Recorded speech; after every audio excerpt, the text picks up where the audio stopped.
안녕하십니까. 보고 대통령 중앙입니다.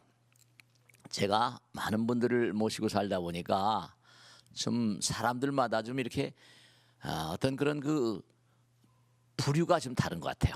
그건 뭐냐면 어렸을 때는 우리가 세상을 바라보면 여러 가지로 궁금한 게 많잖아요. 호기심도 많고 그 어른들한테 질문을 많이 하시잖아요. 근데 이 질문이 어느 순간 어느 상황을 지나고 나면 나이가 들고 보면 별로 그렇게 why, how 이런 질문이 별로 그렇게 뭔가 이렇게 질문이 던져지는 그런 삶을 살지 않으시는 것 같아요. 그러니까 그 유전에 유명한 철학자로 있잖아요. 사는 게 문제가 아니라 어떻게 그러니까 to live is not the problem. 이 사는 게 문제가 아니라 how to live. 어떻게 사는 거. 그 어떻게 산다는 건 자꾸만 질문을 해야 하잖아요. 좀 더 나은 방법으로, 좀 더 나은 삶으로. 그러니까 뭔가 평상시에도 자기 자신의 인생에 대해서 좀 책임감을 갖는 사람들은 어떻게 살아야 좀 잘 살 수 있을까? 어떻게 살아야지 의미 있는 삶일까? 어떻게? 와, 내가 왜 일을 해야 되는가? 항상 그렇게 질문하는 가운데 우리 불교는 질문의 종교잖아요. 참선 같은 것도 와, 이먹고 그런 질문하는 의지가 현저히 떨어지는 사람들을 만납니다. 그러면 체크를 해보면 대체로 보면 질문이 떨어진 사람들은 삶의 자세가 별로 긍정적이 아닙니다. 그래서 제가 오늘은 뭔가 우리가 삶을 살아가면서 좀 삶에 이렇게 퀘스천 마크를 물음표를 좀 가지고 살자 그런 취지로 오늘 말씀을 좀 나눴으면 좋겠습니다. 자, 누가 시작해 보실까? 안녕하세요, 스님. 네, 안녕하세요. 네. 그래서 살다 보면 당연히 안 풀리는 순간이 오는데요. 네. 저는 그럴 때마다 남들보다 더 크게 절망하고 음. 화를 내는 것 같아요. 아, 담담하게 흘러가거나 좋은 면을 보려는 사람들을 보면 부럽고 닮고 싶은데 그게 잘 안 돼요. 네네네. 어떻게 해야 일에 휘둘리지 않고 마음의 평정심을 가질 수 있을까요? 네. 참 좋으신 질문이세요. 제가 평상시에 저의 삶을 들여다보면서 하나 말씀드리고 싶어요. 뭐냐면 하도 여러 가지 일들을 하다 보니까 제가 어느 날 갑자기 터득한 게 하나 있어요. 그건 뭐냐면 대단히 기분이 나쁘고 화가 나거든요. 또 어떻게 지나가다 보면 또 그 화가 쓰러져요. 또 그다음에 뭔가 아니 또 뭐 좀 괜찮은 일도 생기고 말이죠. 그 인생은 희비 쌍곡선이라고 하잖아요. 항상 쌍곡선이에요. 희로애락. 이른바 말하면 좋은 날도 있고 나쁜 날도 있고. 제가 그래서 언제가 법문 시간에도 그런 말씀드렸거든요. 뭐냐면 그 유명한 얘기잖아요. 경전에 나오시죠. 어느 스님이 그 길을 지나다 보면 할머님이 문 밖에 나오셔서 매일 우시는 거야. 매일 우시는 거야. 해가 쨍쨍 난 날도 울고 비가 오신 날도 우시고 말이죠. 그래서 할머니는 왜 매일 그렇게 우세요? 했더니 할머니가 하시는 말씀이 두 딸이 있는데 한 딸은 뭐라? 딸 하나는 국수장수한테 씨 보냈대요. 딸 하나 뭐라? 우산장사한테. 해가 쨍쨍 나면 뭐죠? 해가 쨍쨍 나면 우산장사한테 씨 보낸 딸이 아이고 오늘 우산 못 파니까 얼마나 애절하라 이랬다는 거예요. 비가 온 날은 또 뭐라? 국수장사한테 보낸 딸이 오늘 또 이거 국수를 못 말리니까 어떻게 살아 이랬다는 겁니다. 아유 할머니 그러지 말고 할머니 말씀을 듣고 이해는 가는데 한번 거꾸로 생각해 보세요. 해가 쨍쨍 난 날은 뭐라? 국수장수한테 시집 보낸 딸이 오늘 국수를 잘 만들어서 팔겠구나 이렇게 생각하시고 아니 비가 온 날은 말이죠. 우산 장사한테 시 보낸 딸이 오늘 아주 우산을 잘 팔겠구나. 거꾸로 생각하시면 전화위복이라는 게 있잖아요. 그죠? 이 세월이 흐르고 보면 아픈 만큼 성숙해지고 뭐 이런 일도 있고 고통스러운 만큼 뭐라? 또 그게 응보가 있어요. 고통을 이겨내면 또 고진감래 그러잖아요. 그러니까 일비하지 말아라. 신신명 같은 그런 그 가르침은 아주 그 대단히 훌륭한 가르침인데 우리의 마음은요, 우리의 삶은 항상 어떻습니까? 매일의 날씨 같아요. 좋은 날도 있고 또 뭐라 비 온 날도 있고. 그렇기 때문에 꼭 당부드리는 게 일희일비하지 말아라. 너무 좋을 때 희낙낙하고 너무 괴롭다고 슬퍼하고 너무 파동이 크면 곤란합니다. 두 번째로 아주 중요한 게 뭐냐면 요동치는 삶을 살지 말라. 파동감 있는 오르락내리락 마음. 기분 따라가지 말아라. 기분이 좋다고 한잔하고 기분 나쁘다고 또 막 기분 좋다고 한잔, 기분 나쁘다고 한잔, 몸은 가버리는 거죠. 항상 그러니까 꼭 당부드리겠는데, 오늘 좋은 말씀인데 다른 분들에게도 다 꼭, 저도 이렇게 말씀드리지만 일들이 많다 보면 화를 안 낼 수가 없습니다. 근데도 화를 내고 아유 이런다고 뭐가 해결되나 그리고 또 가라앉힙니다. 얼마나 자기가 자기의 지혜로, 자기의 슬기로 자기를 톤다운시키고 쿨다운시키는 거예요. 자기의 냉정을 찾는가. 금강경이라거나 모든 경전의 핵심 사상은요, 마음을 항상 안정감, 8정도에도 정정이 나오고요, 정정 마지막 단계 안정이라는 겁니다. 육바람일도 뭐가 나와요? 선정이란 말이 나와요. 그게 전부 다 마음의 안정 상태입니다. 마음의 안정 상태. 그 마음을 잘 가라앉히는 사람들, 그게 참 중요해요. 그러니까 살아가다 보면 여러분, 제가 마지막으로 말씀드리고 싶은 게 뭐냐면, 마음 먹은 대로 되는 게 없습니다. 이 세상에 마음 먹은 대로 되면 여긴 극락이죠. 여긴 고통의 바다, 가민토라고 그랬어요. 부처님께서 정말로 고통스러운 것이 물 밀듯이, 썰물처럼 그게 밀려온대요. 그러니까 부처님 말씀에 따르면 찰나를 잘 살아야 된다. 잘 다스려야 된다. 찰나이세요 조전속망이라. 찰나지간에 차원이 달라집니다. 찰나지간에 뭔가하니 숨이 넘어가고, 찰나지간에 세상이 바뀌고, 찰나지간에 삶이 달라져요. 꼭 당부드리겠는데, 항상 자기 마음을 잘 다스려야 되고, 기분 따라 살지 마세요. 기가 끊어지면 갑니다. 너무 기분파, 이거 좋은 게 아니에요. 화가 나면 화가 난 대로 또 뭐라 다스리고, 또 슬프면 슬픈 대로 다스리고. 그러니까 신신명의 첫머리 나오잖아요. 지도는 무난이나 직한도는 어려운 게 아니다. 단막증이 하면 좋고 나쁜 걸 이겨내버리면 통연명백하랴 탁 트인다는 겁니다. 왜 등산을 좋아합니까? 산 꼭대기에 딱 올라가면 탁 트이잖아요. 이게 오르락내리락 하는 마음, 파동치는 마음은 확 올라가면 안 보입니다. 그러니까 화를 내게 되면요, 어떻게 됩니까? 화를 내게 되면 눈에 뵈는 게 없어집니다. 화를 내게 되면 눈에 뵈는 게 없다, 이렇게 되잖아요. 그렇죠? 그러니까 그 화를 내게 되면 확 치솟아 오니까 눈동자도 달라집니다. 그러니까 정말로 기분 따라서, 그러니까 기가 끊어지는 겁니다.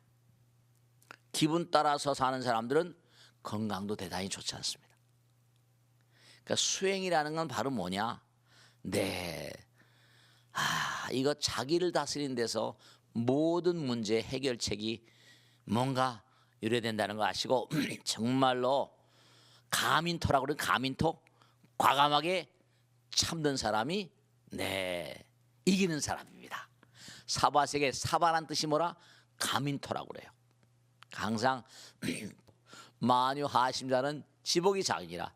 마음을 낮춘 사람, 자기를 통제할 수 있는 사람이 지극한 복이 자기에게 돌아온다고 그러셨습니다. 아시겠죠? 자, 다음 줄 받겠습니다. 누가 하실까? 스님 안녕하세요. 안녕하세요. 입니다. 무서운 이야기를 보면 귀신이 사람을 해하는 경우를 듣곤 합니다. 귀신이 사람을 해쳐서 그 사람도 귀신이 되면 귀신으로 만나는 게 어색해져서 그런 일은 없다는 우스갯소리도 듣긴 했는데요. 정말로 귀신이 있다면 사람을 해칠까요? 스님의 고견을 듣고 싶습니다. 좋은 질문이세요. 귀신 얘기가 워낙에 많죠. 중요한 건 귀신이 직접적으로 사람을 해치는 건 아닙니다. 중요한 건 뭐냐면, 귀신은 이른바 에너지의 당체니까 우리가 중요한 건 우리는 몸은 뭐죠? 질량체예요. 직접적으로 귀신이 우리를 해한다는 건 이거는 어불성설입니다. 근데 중요한 게 있어요. 그건 뭐냐 하면 우리는 육신을 가지고 있는 귀신이에요. 육신을 가지고 있는 마음이란 말이에요. 근데 그 이른바 말하면 귀신이라고 우리가 얘기하는 그 존재들은 눈에 보이지 않는 존재이기 때문에 에너지를 가지고 있습니다. 에너지는 파동이거든요. 그럼 그들이 뭐라? 우리의 마음 가운데 영향력을 행사할 수 있어요. 마음 가운데 파동으로. 조금 전에 질문할 때 기분이라 기분? 기라는 건 에너지 동시에 정보를 가지고 있습니다. 기분이 좋다 나쁘다. 기분 그럼 뭐라? 기분이 좋다 나쁘다는 정보가 있잖아요. 귀신이 있냐 없냐? 당장 에너지는 불생불멸이거든요. 지금도 우리가 에너지를 쓰고 있잖아요. 떠나버리면 어떻게 되죠? 육신은 떠납니다. 육신은 썩어요. 육신 움직이던 마음이 있거든요. 마음은 불생불. 반야신경에도 불생불멸, 불구부족, 부중불 나오잖아요. 그러니까 중요한 건 뭐냐면 이 우주는요. 제가 말씀드리죠. 항상 드리는 말씀입니다. 우리가 사는 세계는 현실 세계는 상대성의 세계입니다. 근데 상대성은 둘은 뭐죠? 둘은 하나에서 나온 거 아니에요. 그죠?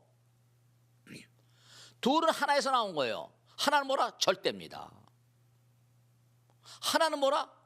영원이에요. 둘은 상대성의 세계니까 시간과 공간이 있어요. 하나는 뭐라? 시간과 공간이 없어요.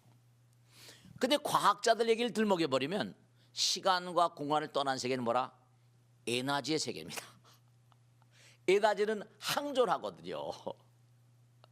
에너지 항존의 법칙이 있어요. 에너지가 항존하니까 질량은 불변인 거예요. 에너지 항존의 법칙과 질량 불변의 법칙은 쌍둥이에요. 부처님께서 이 허공을 뭐라 칠 때 만달라다. 땅을 만들 수 있는 것도 허공이 있고 수, 물을 만들 수 있는 것도 허공이 있고 불을 만들 수 있는 것도 허공이 있고 바람을 만들 수 있는 것도 허공이 있고 지수, 공. 허공은 에너지라는 겁니다. 그 법력 그러잖아요. 허공은 진리다. 법력, 불력 이러거든요. 그렇기 때문에 중요한 건 귀신이 있다 없다 그건 얘기할 거리가 안 됩니다. 영원하기 때문에 순수한 에너지 그 자체. 부처님께서 청정법계는 진여묘심이라고 했거든요. 청정법계, 이 우주는 청정법계예요. 법성원용 무이상이라. 법성, 이 우주법계 법성은 뭐라? 무이상이에요. 둘이 아니 하나의 청정한 겁니다. 제법 부동 본래적이라. 허공 자체가 부처님이에요. 그런데 다만 현실 세계에 갈라지다 보니까 오염이 되는 겁니다. 번뇌망상에 씻겨서. 번뇌망상으로 아직 깨닫지 못한 그런 그 영혼들, 그를 우린 귀신이라고 그러고 귀와 신이 떨어집니다. 모든 이 글자 세계는 양음이 돼 있습니다. 우리의 몸관이 우리의 한글에도 자음 모음 있잖아요. 한글에도 이름만 말하면 양음이 있어요. 그래서 양신 그럽니다. 즉 다시 말하면 나보다 남을 좀 더 생하는 50점 딱 반을 긋고 나보다 남을 더 생하면 51점부터 그 위는 뭐라? 양신이라고 부르고요. 신이란 말 써요. 음귀 50점 미만은 귀라고 씁니다. 그래서 귀신은 이 세상을 등졌어도 양과 음이 아직 뭔가 차원 높은 60점 이상이면 천상세계 가는 겁니다. 아직 그 정도는 안 되지만 우리 주변에 사는 많고 많은 그런 눈에 보이지 않는 존재를 합쳐서 이른바 지옥악의 축생으로 가진 않았지만 허공을 넘나든 50점에서 60점 넘어가면 천상세계, 50점에서 40점 미만이면 지옥악의 축생인데 40점부터 60점 정도까지를 왔다 갔다 한 존재들을 중음신이라고 부르기도 하는 겁니다. 그래서 꼭 당부드리겠는데 귀신은 있냐 없냐 그거는 예의거리가 안 됩니다. 그건 분명히 존재하게 되어 있습니다. 물론 귀신이라고 불리는 것도 부처님 되게 되면 하나가 되니까 그것도 있는 것도 아니고 없는 것도 아니라지만 분명한 사실은 그들이 우리와 더불어 살고 있습니다. 자, 그러면 두 번째 질문은 여기서 마치도록 하고 다음 질문 받겠습니다. 다음 질문 받겠습니다. 네. 안녕하세요, 스님. 네, 고맙습니다. 네. 의견과 의견이 대립할 때가 있잖아요. 그렇습니다. 네. 저한테는 꼭 그 논쟁을 해서 결론을 내야 하는 친구가 하나 있습니다. 그래서 토론하는 게 굉장히 중요하다고 항상 강조를 하는데 저는 그 친구랑 대화할 때 그러다 이제 서로 부딪히기도 하고 뭔가 좀 답답하기도 하고 그럴 때는 그냥 나랑 쟤는 생각이 좀 다른가 보다 하고 그냥 저는 인정하고 넘어가려고 하거든요. 근데 그 친구는 그렇지 않대요.